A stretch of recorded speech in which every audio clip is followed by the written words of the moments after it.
Hello，各位朋友，大家好，我是美国加州临床心理师 Caitlin，欢迎来到我的频道。我们今天来跟大家做一个关于心理治疗的一个统整吧，因为蛮多人私讯问我，想要了解心理治疗相关的一些问题，所以我今天就一并回答大家。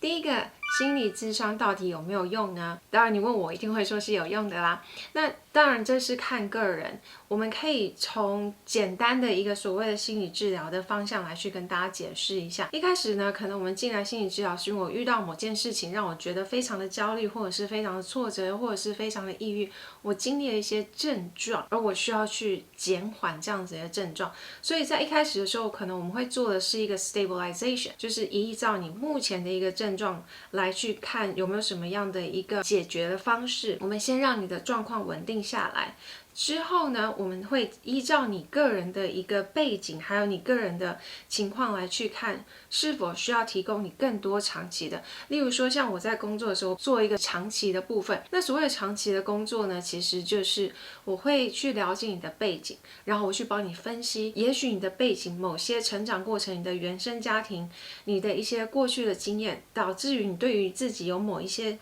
信念，又或者是产生某一种习惯的一个 pattern， 就是一个人际互动的一个模式，以至于呢，你现在跟某些人相处会有常常遇到类似某一个状况的一个问题，又或者是对于自己会遇到一些常见的一些状况，会让你自己觉得没有自信啦，然后常常很焦虑啦，等等之类，我们会去帮你一个一个去分析，然后一个一个帮你从现在跟过去做个连接，然后也从这里头去长出一个力量，去了解说你可以不需要再为你的过去的一些经验而受负，你可以解脱，可以从这当中和解，和自己、和自己的父母、和过去一些伤害过你的人和解，从这里长出自己的力量。当然这需要一点时间，很多时候可能是要用年来算，但是这过程当中你会发现一步一步的，你会慢慢长出自我的一个状态，你会越来越有自信，也会越来越相信自己。而在面对一些事情的时候，你会变得比较不是那么的 reactive， 也就是你可以试着静下来想一想，我要怎么样回答这件事情，又或者是我要怎么样因应，又或者是我在这么生气的时候，我没有办法让自己先冷静下来，然后用不一样的方式来去面对，你会发现自己有一个不一样的状态，而这就是所谓心理治疗比较有效的一个方式。你到最后会发现，我开始长出一个自己的样子，我也开始慢慢接纳我自己了。那我对于自我的接纳也开始学会慢慢的去爱我自己，而这同时间我也学会如何划清界限，又或者是保持距离来保护我自己，让我自己是呈现比较一个平静、平衡，然后比较开心的一个状态。当然，这是大家一直持续在努力的一个部分。所以希望有这样子问题的朋友有回答到你的问题。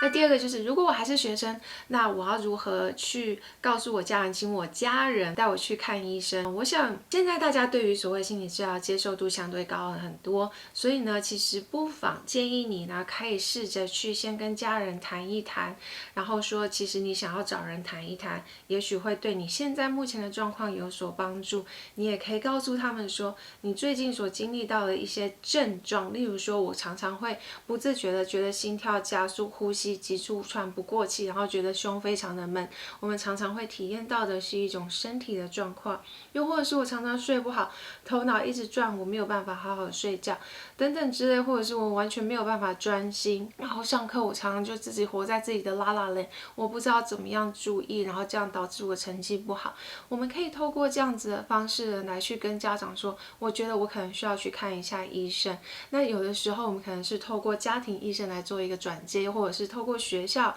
来帮忙做一个转介。在美国呢，我们这边其实还是有分的。例如说，如果你是未成年的话，大多数的时间我们其实是必须要父母同意的。毕竟在18岁之前，你的父母还是有一个监护权的部分。但是呢，在13岁以上的孩童们呢，如果我们觉得你的身心状态是够成熟的，你其实是可以自己做决定，你要去做心理治疗，而我们不需要你的父母同意的。但是你必须要身心够成熟的一个状态，我们才有可能去这么做。当然，这同时间你必须要去了解到一个部分是，如果你不希望家人知道的话，那你有没有办法支付这样子一个心理治疗的费用呢？如果你需要用到保险的时候，你的保险这个部分是不是依附在父母的保险下面？那他们是不是也会看到呢？这些都是必须要去斟酌的部分。那如果最终还是会需要让父母知道后，我们还是会比较建议，也许可以跟父母好好的谈，跟他们比较坦诚的去讨论这个部分。那当然，现在很多的心理师其实都会提供大约10到15分钟的一个免费咨询，就是去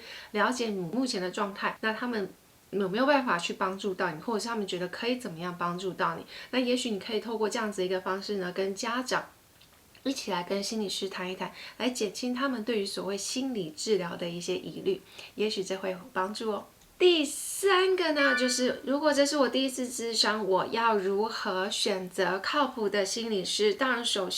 要的就是有没有执照，有没有相关的一个训练。每一个国家、每一个州别的要求不同，那我先以在美国的为主。我们在美国加州呢，心理师或心理治疗师，那我们会有一个基本的要求，就是你必须要有硕士到博士完整训练的教育背景。那心理师的话就是博士，如果是心理治疗师，例如说像婚姻与家庭治疗师，又或者是社工师的话，就是硕士学位的一个部分。那他们的话呢，就是我们都是在毕业之后，你需要做一定时数的实习，结束之后你必须要去考一个国家的证照，在这样子连串的训练之后，才可以成为所谓的心理治疗师又或者是心理师。第4个，首先的是要有执照的部分。那当然很多时候我们是在还没有拿到执照之前，我们必须要有一个所谓的实习。那像这样子的实习呢，也有一个好处，就是你跟这个实习生碰面，但是呢，他还有一个督导，所以你等于是同时间跟2个人一起工作，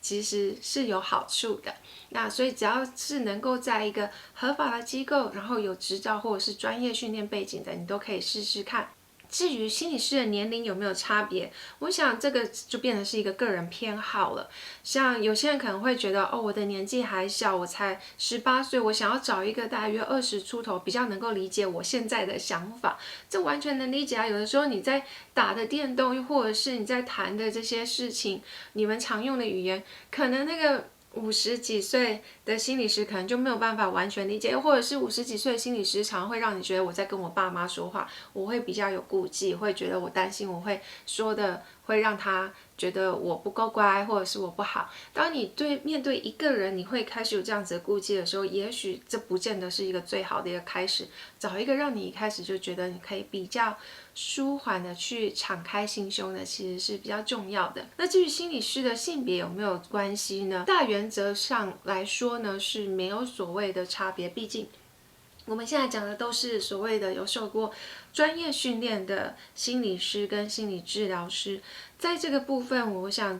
我们在面对任何一个个案，我们都是依照我们的专业训练，还有我们能够提供的一些部分。例如说，你可能在看完我的影片，觉得自己可能有边缘性人格，我们可能会推荐你比较多的是 DBT 或者是 CBT。那如果我这个人没有受过这样子的训练，我可能就会告诉你我不适合。又或者是呢，我在跟你谈话过程当中，我发现，你的那个强烈的焦虑，也许你适合的是 exposure therapy。那我可能会用这样子的一个治疗方式来去帮助你，所以我们是依照你所经历到的这些问题或者是症状，依照我们觉得适合的一个治疗方法来去帮助你，所以性别不见得有关。那如果你说你其实就是想要自我觉察、自我探索，这可能多少有一点点的关系，但是还是不会对于你的自我成长有太大的影响。我之所以说会有一点关系是，例如说，可能你是一个女生，跟你的妈妈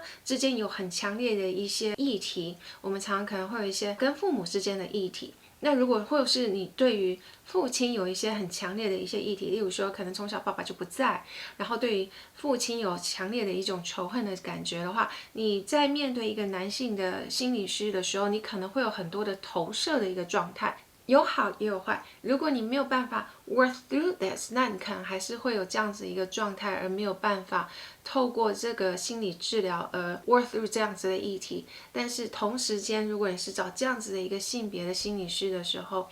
你很有机会可以给自己一个重新成长、重新发展，跟这样子一个性别的人有比较好的关系。例如，有些人可能对于男性感到极度的失望，或者是对于父亲感到失望，所以他可能对于男性的这样子一个关系是复杂的。但我们能够在这样子一个心理治疗关系里头，好好的去讨论这个部分，去看见自己内在那些伤，还有那些黑暗面的时候，你会发现慢慢的接纳你自己，你跟这个异性的这个部分也会慢慢的有所改善。所以短的回答就是没有太大的问题，那长的部分的回答就是它当然对你多少会有一些内在的一些影响，但是只要你能够用心，然后愿意在心理咨商里头呢去敞开你的心胸，原则上它对你还是会是有一个帮助的。